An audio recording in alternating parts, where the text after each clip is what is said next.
Repeat. Count 7, 4, end.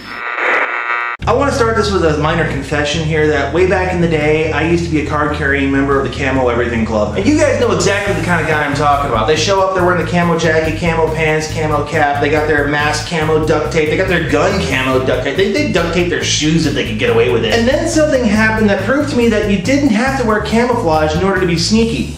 And I blame a rabbit. Actually, I'm not kidding. I went to an EMR game dressed like this, and I managed to sneak up behind a guy, put my hand on his shoulder, and he had the audacity to look surprised. How could you miss me? I'm 6'4", I weigh 250 pounds, I'm a big creature. How could...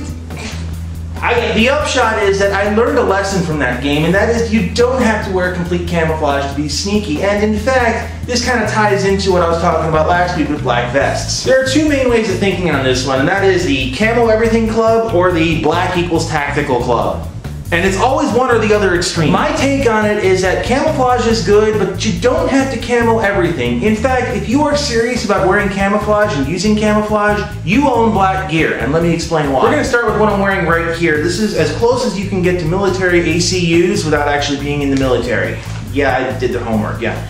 I still think it's cheating because it's got a zipper on it, but that's another story entirely. Now this is also a pack that you guys have seen before, the ACU pack from Inverse. This is going to be what most players do when they go play. They're going to have their pack that matches their normal camouflage, and that's all good. And you know, it looks fine, you go out there, go play, all good. But if you live someplace that's, oh, I don't know, on planet Earth, you probably live someplace that has a temperate climate, which means that the seasons change, which means that the colors change, which means that you're going to have to change your camouflage in order to match the season.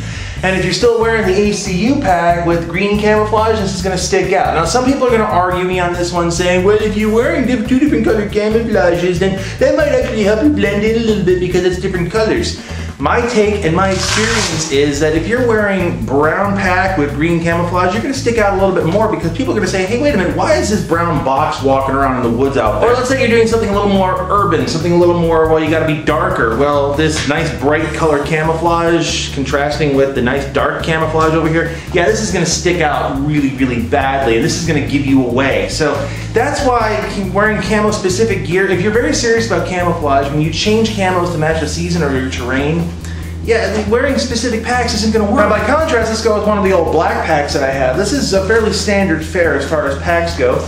You wear this, and it's not going to give you away. Actually, in this case, it's going to actually look fairly decent because it kind of matches the camouflage just a little. Arguably, this is going to be where it starts to fall flat on its face. When you're wearing a light camouflage and you have a dark pack like this, it is going to stand out. But the advantage is that if you buy a black pack, you buy black gear, you only need to buy it once because it is fairly universal. That's why I put on the old cheap vest back over here. This is, of course, a black vest. Now, you could get this in a tan or OD or other colors like that.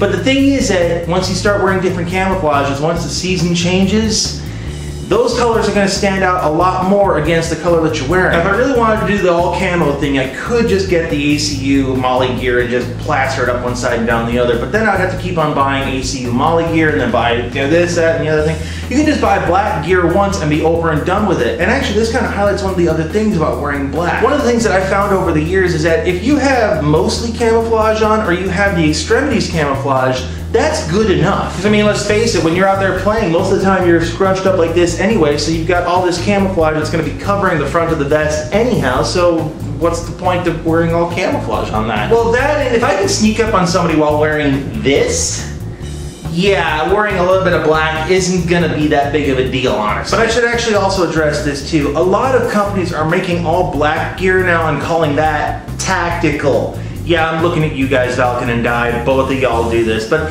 every company does this that happens to make woods gear in all black. They call it tactical. That's just what they do. And what I think they're trying to tap into is the SWAT team mentality of, you know, SWAT guys wear all black. Yeah, hang on, let me put my hat on backwards over here. Now I'm a SWAT team guy. And actually, sometimes I wonder if I'm playing paintball or if I'm just cosplaying. I'm not entirely sure. Wearing all black out in the woods, you can get away with that. And I've done that before, and it does kind of work. Kinda. It's not as good as wearing camouflage, but at least it, you know, doesn't like scream, hey, shoot me. Well, not that much anyway. But really the big thing that I'm getting at here, let me take a couple steps back. Some of you guys might have noticed this one already, but I'm wearing black pants. I'm wearing my old C7s from Dye that happen to have a couple green highlights in them. And I've worn this out in the woods with absolutely no problem at all, sneaking around and doing my thing with them. And that's kind of the point that I'm getting at here. You don't need to camouflage everything to be effective in the woods. Now it does help, and it doesn't hurt if you're wearing the right kind of camouflage, if you're wearing enough of it to get the job done. But if you're gonna be in the camo everything club, don't be surprised when people like me are gonna be snickering at you because you're trying too hard. So let's throw the graphic back up. I managed to bribe that arrow with some cookies, so we're good on that. So where does this fall on the scale? Actually, this falls right about in the middle, because black gear, yeah, you can get away with wearing some black and look fairly decent, so you kind of fall on the tactical side, but it actually does work, so you still fall on the tactical side of things. It's also kind of nice that you can buy one set of gear, use it year-round, and be fine with it. That's really the whole thing. I'm not saying that you can't get away with buying one set of ACU and using it year-round. Don't get me wrong, if that's your thing, that's cool. Just don't be surprised if your ACU fails you in midsummer because it's green outside and you're wearing brown. Yeah, I'm not saying that you can't do it. I'm not saying that you can't wear one type of camouflage out of its environment and be effective, because I've done that too. That's technique, but yeah, you guys know the story.